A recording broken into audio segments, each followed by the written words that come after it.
اعوذ باللہ من الشیطان الرجیم بسم اللہ الرحمن الرحیم الذی بارکنا حولہ لنریہ من آیاتنا، جس کے ارد گرد ہم نے برکت رکھی۔ حضور علیہ الصلوۃ والسلام کو اللہ تعالیٰ نے مکہ المکرمہ سے مسجد اقصیٰ تک سیر کروائی، تو مسجد اقصیٰ کے متعلق اللہ تعالیٰ نے فرمایا وہ ایسی جگہ ہے کہ ہم نے اس کے آس پاس برکتیں رکھی ہیں۔ وہ برکتیں کیا ہیں؟ اللہ اکبر۔ علماء کرام نے فرمایا کہ وہاں کثرت سے انبیاء علیہ السلام آئے، سبحان اللہ۔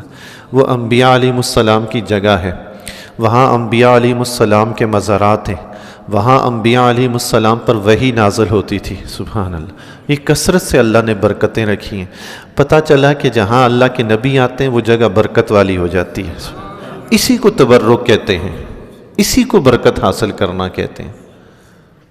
کوئی پریشان ہو جاتا ہے کہ یہ برکت کیا ہوتی ہے، تبرک کیا ہوتا ہے جی؟ اللہ تعالیٰ معاف فرمائے۔ حضرت عبداللہ بن عمر رضی اللہ تعالیٰ عنہ، حضور علیہ الصلوۃ والسلام کا وصال گرامی ہو گیا۔ غالباً حضرت عبداللہ بن عمر یا عبداللہ بن مسعود، غالباً عبداللہ بن عمر رضی اللہ تعالیٰ عنہ کے بارے میں آتا ہے کہ حضور علیہ الصلوۃ والسلام کا جب وصال ہو گیا تو وصال کے بعد آپ مسجد نبوی میں آتے، ممبر پر جہاں حضور علیہ الصلوۃ والسلام بیٹھتے تھے وہاں اپنا ہاتھ پھیرتے اور وہاں ہاتھ پھیر کر اپنے جسم پر پھیرا کرتے تھے، سبحان۔ یہی تو برکت حاصل کرنا، اور کیا ہے؟ یہی تو بزرگوں سے برکت حاصل۔ رب نے فرمایا ہم نے اس کے آس پاس برکتیں رکھی ہیں۔ کوئی بتائے نا وہ برکتیں کیا تھی؟ وہ اللہ کے نبی تھے وہاں پہ ہیں۔ تو اللہ تعالیٰ نے فرمایا ہم نے حبیب کائنات کو اس جگہ کی سیر کروائی جہاں ہم نے برکتیں رکھی ہیں، سبحان اللہ۔ اللہ نے اپنے آخری نبی کو وہاں پہنچایا جہاں رب نے برکتیں رکھی ہیں، کس کی؟ اپنے انبیاء کی۔ تو پتہ چلا کہ وہاں تو چل کے جانا چاہیے جہاں اللہ نے اپنے محبوب بندوں کی برکتیں رکھی ہوں، سبحان اللہ، وہاں جانا چاہیے۔ پھر فرمایا لنریہ من آیاتنا، تاکہ ہم اسے اپنی نشانیاں دکھائیں۔ یہ سیر حضور علیہ الصلوۃ والسلام کو کیوں کروائی گئی؟ فرمایا تاکہ ہم اپنی نشانیاں دکھائیں، سبحان اللہ۔ اس سے پہلے جتنے بھی انبیاء علیہ السلام آئے سب نے جنت کی بھی خوشخبری دی، جہنم سے بھی ڈرایا، اللہ کی وحدانیت کا بھی بتایا کہ اللہ ایک ہے، وحدہ لا شریک ہے، عرش بھی ہے، کرسی بھی ہے، بہت ساری چیزوں کا بتایا، لیکن کسی نبی نے دیکھی نہیں تھی، دیکھی نہیں تھی۔ آپ کے پاس کوئی گواہ آئے نا کسی بات کی گواہی دینے کے لیے کہ سنیں یہ واقعہ ہوا، تو آپ پوچھیں گے کیا آپ نے دیکھا ہے؟ وہ کہے گا نہیں دیکھا نہیں، تو آپ کا دل تھوڑا سا نرم پڑے گا کہ دیکھا نہیں ہے یار، کوئی وہ آ جائے جس نے دیکھا ہو، وہ آ کے بتائے جس نے دیکھا۔ کوئی اور آیا جی یہ واقعہ ہوا، یہ حادثہ دیکھا ہے؟ تو نہیں دیکھا نہیں، سنا ہے۔ ارے بھائی کوئی وہ تو بلاؤ جس نے دیکھا ہو۔ کوئی اور آتا گیا، آپ ڈھونڈتے رہے کہ کوئی دیکھنے والا آئے، وہ بتائے کہ حادثہ کیا ہوا ہے، واقعہ کیا ہوا ہے۔ تو جب دیکھنے والا بندہ وہاں کا آیا نا، اس نے واقعہ بتایا، آپ نے پوچھا دیکھا؟ اس نے کہا ہاں دیکھا ہے۔ تو آپ نے کہا اچھا تفصیل بتاؤ کیا ہوا، دیکھا ہے تو یہ بتاؤ۔ جی سبحان۔ تمام انبیاء علیہ السلام آئے، رب ایک ہے، دیکھا ہے نہیں دیکھا نہیں ہے، عرش بھی ہے، دیکھا نہیں دیکھا نہیں، کرسی بھی ہے، دیکھا نہیں دیکھا نہیں۔ حبیب کائنات آئے تو رب نے وہ ساری نشانیاں دکھائی کہ حبیب کائنات سے کوئی پوچھا ہے دیکھا ہے تو حبیب فرمائیں دیکھا ہے، سبحان اللہ، دیکھ کے بتا رہا ہوں کہ دیکھا ہے۔ اللہ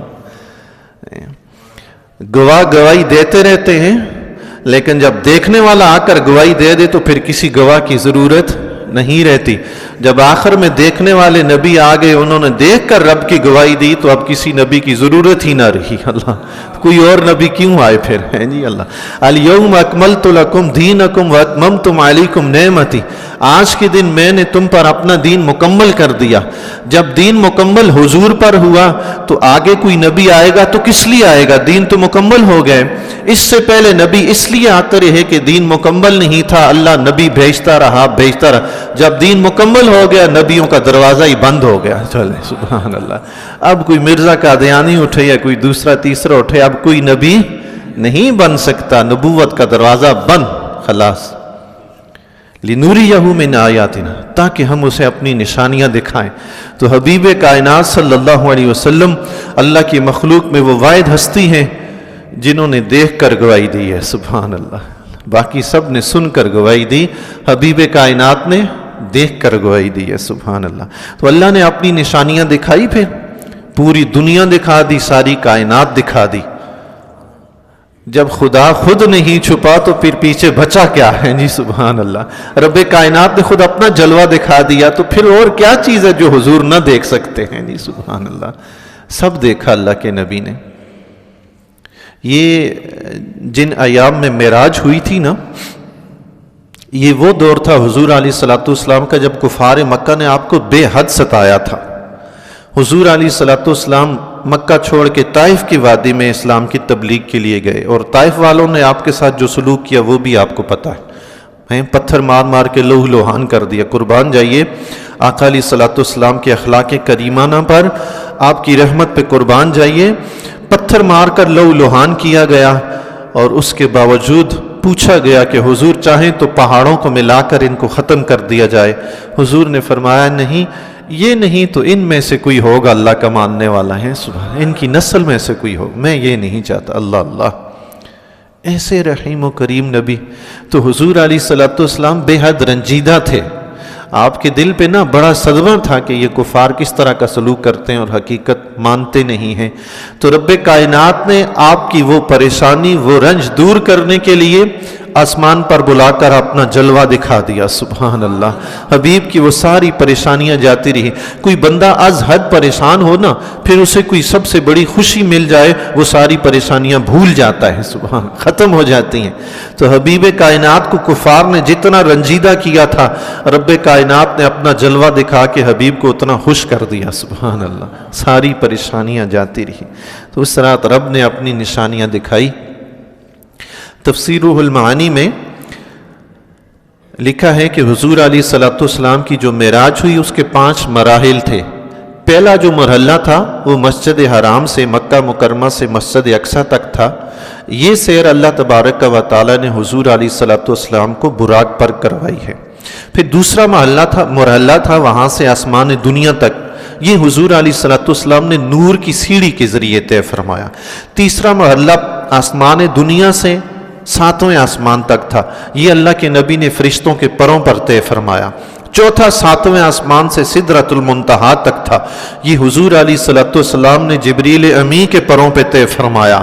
5واں مرحلہ تھا حضور علیہ الصلوۃ والسلام کا سدرۃ المنتہا سے جہاں تک رب نے چاہا، تو فرمایا وہ رف رف پر تھا۔ اللہ اکبر۔ پھر لکھنے کے بعد 5 مراحل لکھنے کے بعد، سواریاں لکھنے کے بعد کہ حضور کس طرح پہنچے، مفسرین نے یہ بھی لکھا کہ رب چاہتا تو اپنے حبیب کو پلک جھپکتے میں بغیر سواریوں کے بھی پہنچا سکتا تھا، اللہ، لیکن رب نے ایسا کیوں کیا؟ فرمایا اپنے حبیب کی شان ظاہر کرنے کے لیے کہ دیکھو آج فرشتے بھی، جبریل بھی میرے نبی کی سواری ہیں۔ سبحان اللہ، اللہ نے اپنے نبی کی شان ظاہر فرمائی ہے کہ دیکھو ساری کائنات پہ میرے نبی کی حکومت ہے۔ سبحان اللہ، رب کیا نہیں کر سکتا جی؟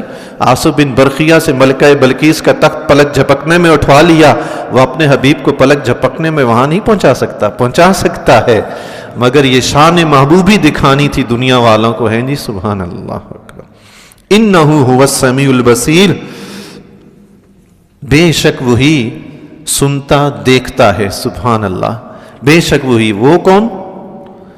یہاں تفسیر روح المعانی میں لکھا ہے انہ هو السمیع البصیر، بے شک وہی سنتا دیکھتا ہے۔ اس سمیع سے مراد حضور ہیں، بصیر سے مراد حضور ہیں۔ اللہ، حضور دیکھتے ہیں، حضور سنتے ہیں۔ سبحان اللہ۔ فرمایا اللہ کی پوری کائنات میں حضور علیہ الصلوۃ والسلام ایسے ہیں جو اپنے رب کو دیکھتے بھی ہیں، سنتے بھی ہیں۔ سبحان اللہ، اللہ اکبر، اللہ اکبر۔ پریشان ہونے والی بات نہیں، السمیع اللہ کی صفت ہے، البصیر اللہ کی صفت ہے، پریشان ہونے والی بات نہیں ہے۔ یہی صفات اللہ تعالیٰ نے اپنے نبیوں کو عطا فرمائی خصوصی طور پر، انسانوں کو عطا فرمائی عمومی طور پر۔ انسان بھی سمیع بصیر ہے۔ سورہ دہر میں آتا ہے کہ ہم نے انسان کو پیدا کیا اور اسے سمیع بصیر بنایا، یہ تو رب فرماتا ہے۔ اللہ تعالیٰ کی جو صفات کے صفاتی جو نام ہے نا 99، ان میں سے 41 صفات ایسی ہیں جو غیر خصوصی ہیں، اور 57 صفات اللہ تعالیٰ کی ایسی ہیں جو اللہ تعالیٰ کے ساتھ خاص تعلق رکھتی ہیں، وہ کسی اور کو نہیں مل سکتی۔ باقی 41 ایسی ہیں جو اللہ نے اپنی مخلوق میں بانٹی ہیں۔ حضور علیہ الصلوۃ والسلام کے بارے میں آتا ہے بالمؤمنین رؤوف الرحیم، مومنین کے ساتھ رؤوف بھی ہیں، رحیم بھی ہیں، سورہ توبہ کے آخر میں حضور علیہ الصلوۃ، یہاں بھی یہ جو صرف بیان ہوئی ہے نا السمیع البصیر، یہ حضور علیہ الصلوۃ والسلام کی صرف بیان ہوئی ہے۔ علامہ روح المعانی نے اس کی وضاحت فرمائی کہ چونکہ رب جو اپنا ذکر فرما رہا ہے وہ جمع کی صیغوں کے ساتھ ہے، جمع کے لفظ کے ساتھ، لنوریہ، تاکہ ہم انہیں دکھائیں، آیاتنا، ہم اپنی نشانیاں دکھائیں۔ تو فرمایا جب واحد کا صیغہ بولا گیا، واحد کا لفظ، تو اس سے مراد حضور کی ذات ہے۔ سبحان اللہ اکبر، وہی سنتا وہی دیکھتا ہے۔ آقا علیہ الصلوۃ والسلام کے سوا اور کون ہے جس نے اپنے رب کو دیکھا ہو؟ سبحان اللہ۔ معراج کے بارے میں آتا ہے حضور علیہ الصلوۃ والسلام کو 30 مرتبہ معراج ہوئی ہے، 30 میں سے 29 مرتبہ حضور کو خواب میں معراج ہوئی ہے، اور 1 مرتبہ جسمانی بیداری میں معراج ہوئی ہے۔ وہ ایک دفعہ کے واقعے کا ذکر ہے قرآن کریم، باقی احادیث میں ذکر آتا ہے۔ حضور علیہ الصلوۃ والسلام نے خواب میں بھی اللہ کی زیارت کی ہے، بار بار دیکھا ہے اللہ تعالیٰ کو، معراج کی ہے، لیکن حقیقتاً جو ظاہری آنکھوں کے ساتھ بیداری کے عالم میں ہوا وہ یہی ایک واقعہ ہے۔ اچھا، اکثر لوگوں نے اس کا بھی انکار کر دیا ہے کہ بیداری میں نہیں ہوا، نہیں یہ خواب کا ہی واقعہ ہے۔ بھائی خواب کا واقعہ ہو تو اللہ کے محبوب بندے ایسے ہیں، اب بھی خواب میں اللہ تعالیٰ کو دیکھ لیتے ہیں۔ خواب میں دیکھنا کوئی حیران کن بات نہیں ہے۔ خواب میں انسان آپ دیکھیں ایک لمحے میں کہاں سے کہاں پہنچ جاتا ہے۔ آپ یقین جانیں، خود میرے ساتھ کئی دفعہ ایسا ہوا ہے۔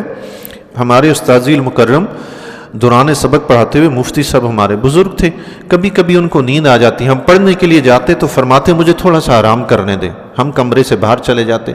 1 سے 2 منٹ گزرتے تھے استاد صاحب کو، مفتی صاحب 1 سے 2 منٹ لیٹے سوئے اور اٹھ گئے، پھر جا کے وضو فرمایا، آ کے سبق پڑھانا شروع کر دیا۔ اور بسا اوقات وہ 1-2 منٹ میں سونے کے بعد اٹھ کے خواب بیان کرتے تھے، اتنا لمبا ہوتا تھا، بندہ کہتا تھا کہ اگر یہ کوئی بندہ ظاہری حالت میں کام کرے یہاں تو سالوں لگ جائیں۔ اللہ اکبر، خواب تو چیز ہی ایسی ہے، آنے واحد میں پتہ نہیں کہاں سے کہاں پہنچا دیتی ہے۔ خود میرے ساتھ بھی ایسا کئی دفعہ ہوا ہے، 1-2 منٹ کے لیے آرام کیا تو بہت کچھ دیکھ لیا۔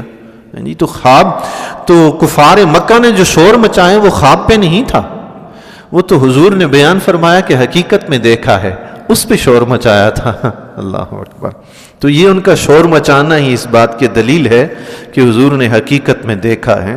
اور خواب میں تو انبیاء دیکھتے ہی رہتے ہیں، اللہ کا بڑا فضل و کرم ہوتا ہے۔ اللہ تعالی حق سمجھنے، حق کہنے کی توفیق عطا فرمائے۔